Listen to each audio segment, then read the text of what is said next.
स्वागत दोस्तों, के सामने मोदी यहाँ पे चलेंगे। सबसे पहले सबसे बड़ी घटना बताएंगे दोस्तों, राहुल गांधी की बिहार में चल रही वोटर अधिकार यात्रा को मिल रहे सफलता के बीच अचानक से एक ऐसी खबर सामने आती है दोस्तों, जिसके बाद राहुल गांधी को रूट बदलने तक को बोला गया। दोस्तों बताएंगे कैसे आतंकी अलर्ट जारी करते हुए कई सारी मांग की गई थी और इस पूरे मामले को लेकर राहुल गांधी नहीं हटे और डटकर यात्रा निकालते दिखाई दिए हैं। बताएंगे क्या है पूरा मामला, इसी के साथ में चलेंगे एक और बड़ी अपडेट की तरफ, जहां पर दोस्तों बिहार के अंदर किस तरीके से इंडिया गठबंधन के अंदर वोट शेयरिंग का फॉर्मूला तय किया गया है, इसे लेकर एक अपडेट सामने आई है। बताएंगे किस तरीके का दावा हुआ है दोस्तों, इसी के साथ में चलेंगे एक एक करके आज की सारी बड़ी अपडेट। लेकिन उससे पहले अगर आप भी मानते हैं कि बिहार में बदलाव होकर रहेगा और जब तक बिहार में परिवर्तन नहीं होगा तब तक बिहार का विकास नहीं हो सकता, तो इस वीडियो को लाइक करके लाल बटन दबाकर चैनल को सब्सक्राइब करके बेल आइकन दबाकर कमेंट बॉक्स में अपनी राय जरूर लिखा जाएगा दोस्तों, और ज्यादा से ज्यादा वीडियो को शेयर कीजिएगा ताकि पल पल की पूरी अपडेट आप लोगों को लगातार इसी तरीके से पहुंचती रहे। दोस्तों चलते हैं सबसे पहले सबसे बड़ी ब्रेकिंग न्यूज अपडेट की तरफ, जहां पर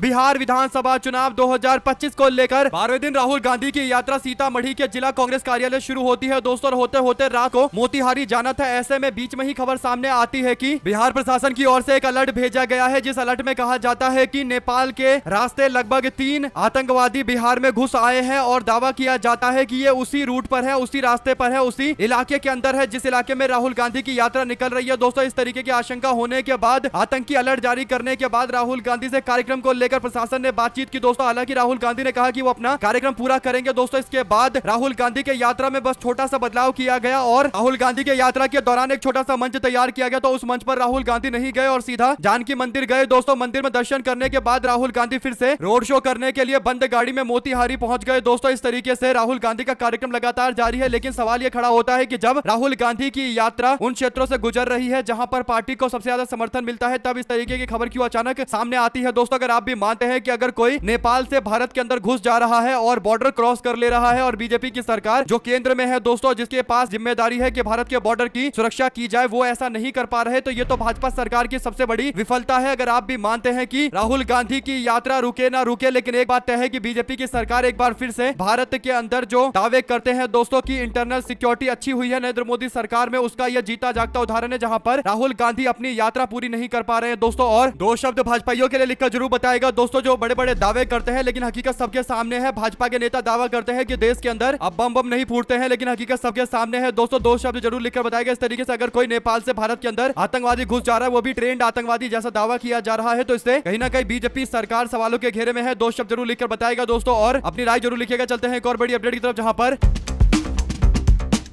बिहार में एनडीए गठबंधन की सीट शेयरिंग को लेकर तस्वीरें लगभग साफ होती दिखाई दे रही है दोस्तों। नीतीश कुमार के दिल्ली दौरे के बाद विधानसभा सीटों को लेकर चर्चा पूरी बताई जा रही है और मीडिया में जो रिपोर्ट छपी है उसके अनुसार जनता दल यूनाइटेड जो पिछली बार 113 के आसपास सीटें चुनाव लड़ी थी दोस्तों, इस बार जनता दल यूनाइटेड मात्र 102 सीटों पर चुनाव लड़ेगी और बीजेपी 101 सीटों पर चुनाव लड़ेगी और रामविलास पासवान और चिराग पासवान की पार्टी लोक जनशक्ति पार्टी को 20 सीटें दी जाएगी, जबकि जीतन राम मांझी की पार्टी को, हम पार्टी और उपेंद्र कुशवाहा की पार्टी को 10-10 सीटें दी जाएगी दोस्तों। तो अगर आप आंकड़ा देखेंगे तो इससे एक बात पता चलता है कि जनता दल यूनाइटेड और बीजेपी लगभग बराबर सीटों पर चुनाव लड़ रही है। जेडीयू का सपोर्टर माना जाता है हिंदुस्तान अवाम मोर्चा और आरएलएम यानी उपेंद्र कुशवाहा की पार्टी को दोस्तों, और दोनों को 10-10 सीटें दी गई है, यानी इसे आप जेडीयू की तरह ही कंसीडर करिए। और एलजेपी आर को 20 सीटों पर चुनाव लड़ने का मौका दिया जा रहा है। इसका मतलब वो भारतीय जनता पार्टी के सपोर्टर वाली सीटें हैं दोस्तों। कुल मिलाकर पहले आनाकानी की जा रही थी कि जनता दल यूनाइटेड को ज्यादा सीटें नहीं दी जाएगी, 60-70 सीटों पर चुनाव लड़वाया जाएगा, लेकिन अब 100 सीटें बल्कि 102 सीटें दे दी गई है दोस्तों। इसका मतलब अब इंडिया गठबंधन के लिए अच्छा मौका है कि जेडीयू के जितने भी उम्मीदवार हैं उनको टारगेट करके, यानी जेडीयू की जो सीटें हैं वहां पर इंडिया गठबंधन को दमदार उम्मीदवार उतारने चाहिए। आराम से जेडीयू की सीटों पर जेडीयू को समेटा जा सकता है दोस्तों, जिस तरीके से नीतीश कुमार के खिलाफ माहौल बना हुआ है और जेडीयू जिस तरीके से अपने समर्थन को खोती जा रही है दोस्तों। जेडीयू ज्यादा सीटों पर चुनाव लड़ेगी, ये इंडिया गठबंधन के भी हित में है। आपकी क्या राय है पूरे मामले पर लिखकर जरूर बताएगा। चलते हैं एक और बड़ी अपडेट की तरफ दोस्तों। अगर आप भी मानते हैं किसी तरीके का आंकड़ा रहने वाला है तो लिखिएगा जरूर। इसी के साथ में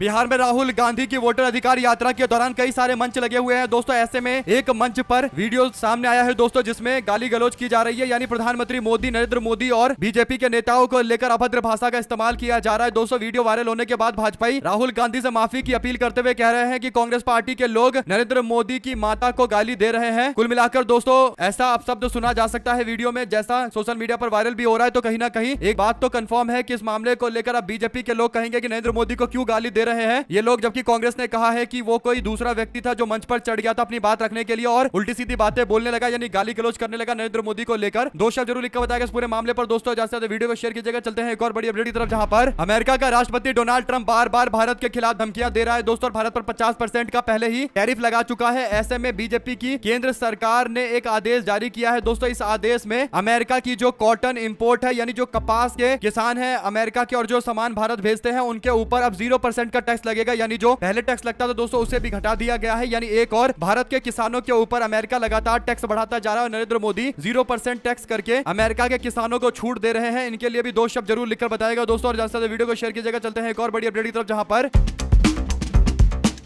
केंद्र सरकार ने कहा कि राष्ट्रपति और राज्यपाल की विधानसभा से पास बिलों पर कार्रवाई के खिलाफ राज्य यानी स्टेट गवर्नमेंट सुप्रीम कोर्ट में रिट पिटीशन दायर नहीं कर सकती। केंद्र ने कहा कि राज्य सरकारें अनुच्छेद 32 का इस्तेमाल नहीं कर सकती क्योंकि मौलिक अधिकार आम नागरिकों के लिए होते हैं, किसी राज्य के लिए नहीं होता। सॉलिसिटर जनरल तुषार मेहता ने राष्ट्रपति को लेकर कहा कि राष्ट्रपति जानना चाहती है कि क्या राज्यों को ऐसा कोई अधिकार है। उन्होंने यह भी कहा कि अनुच्छेद 361 के अनुसार राष्ट्रपति और राज्यपाल अपने फैसले के लिए कोर्ट में कोई जवाबदेह नहीं होते हैं। केंद्र सरकार ने तर्क दिया कि राष्ट्रपति और राज्यपाल यानी उसे कोर्ट में क्वेश्चन नहीं किया जा सकता। वहीं पर कोर्ट ने कहा कि यदि कोई राज्यपाल 6 महीने तक बिल पर कोई एक्शन नहीं लेता तो ये सही भी नहीं है। कुल मिलाकर दोस्तों बार बार बीजेपी की सरकारों, खासकर जो राज्यपाल और जो राष्ट्रपति नियुक्त होते हैं दोस्तों, उन पर आरोप लगता आया है कि विपक्षी सरकारों के द्वारा जो बिल पास करके भेजा जाता है तो उस पर कोई एक्शन नहीं ले रहे होते हैं। तो सुप्रीम कोर्ट को दखल देकर 3 महीने का टाइमलाइन तय किया गया कि इस दौरान आपको फैसला लेना पड़ेगा, वरना बिल अपने आप पास माना जाएगा। और उसी से बीजेपी इतनी ज्यादा भड़की पड़ी है दोस्तों कि पहले राष्ट्रपति से पूछवाया गया सुप्रीम कोर्ट को और सुप्रीम कोर्ट से पूरे मामले पर जवाब मांगा गया दोस्तों। और अब जाकर बार बार मोदी सरकार के वकील कोर्ट में कह रहे हैं कि सुप्रीम कोर्ट ऐसा निर्णय नहीं ले सकता, राज्यपाल और राष्ट्रपति को किसी आदेश के तहत बाउंड नहीं किया जा सकता, बांधा नहीं जा सकता। अब इस पर लगातार डिस्कशन जारी है, देखते हैं क्या कुछ आगे निकलकर सामने आएगा। इसी के साथ में